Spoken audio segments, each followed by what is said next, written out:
한국 철도의 건설사에는 일본의 야욕이 숨어 있다? 네, 그렇습니다. 일본이 한반도에 철도를 건설한 것은 교통 편의를 위한 것이 아니라 대륙 침략을 위한 군수물자 수송에 그 목적이 있었는데요. 이렇듯 철도에는 일본의 침략 야욕이 숨어 있었던 것이죠. 지금부터 자세히 알아볼까요?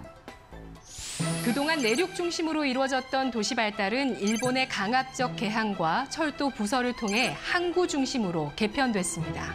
행정 중심지가 진주에서 부산, 의주에서 신의주, 공주에서 대전으로 옮겨지게 됐죠. 서구에 비해 70여 년이나 늦게 부설된 조선의 철도 역사는 일제강점기가 끝나는 1945년까지 1830년대 서구 초기 철도 역사의 유형을 그대로 보여주는데요. 1910년에는 경부선, 경전선, 경의선 등이 건설되고 합병 이후에는 호남선과 경원선을 착공해 남서 동북을 관통하는 철도망을 건설하기 시작했습니다. 한반도의 주요 도시를 철도망으로 연결해 중국 만주에 이르려는 일본의 침략 야욕을 볼 수 있죠. 한국의 철도 역사의 유형을 통해서 뼈아픈 우리 역사를 되짚어 보겠습니다. 1906년부터 1917년을 살펴보면 지붕 구성이 직선적이고 처마의 깊이가 없는 일본 목조 양식이 주를 이룹니다. 군산 역사와 목포 역사가 대표적인데요.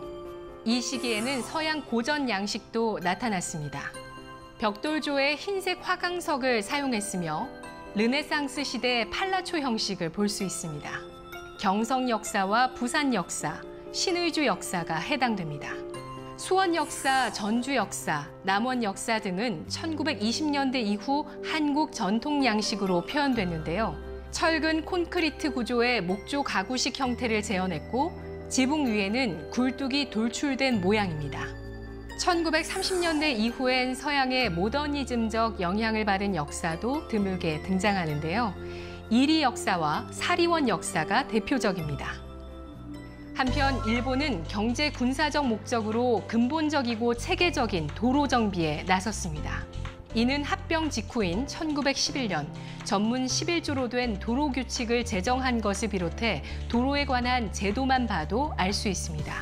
제1기 도로 건설의 목적은 만주와 중국을 염두한 군사도로의 건설이었는데요. 따라서 도로망은 자연히 남북을 관통하는 형태를 취하게 됐습니다.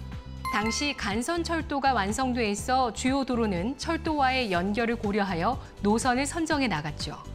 제2기 도로 건설 계획은 제1기에 얻은 실적을 토대로 경제적 측면에서 기묘한 26개 노선과 주요 하천의 교량 9개소를 선정한 것이었습니다. 일제는 한일병합 후에도 철도 부설 사업을 최우선의 역점 사업으로 추진했는데요.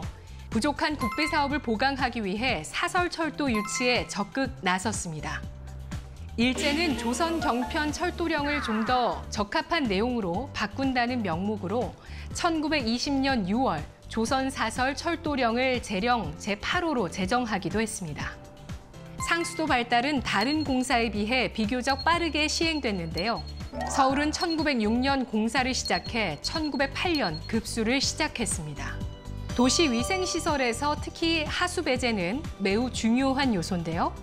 조선 총독부는 국고 보조 사업으로 주요 도시의 하수시설 공사를 시행했습니다.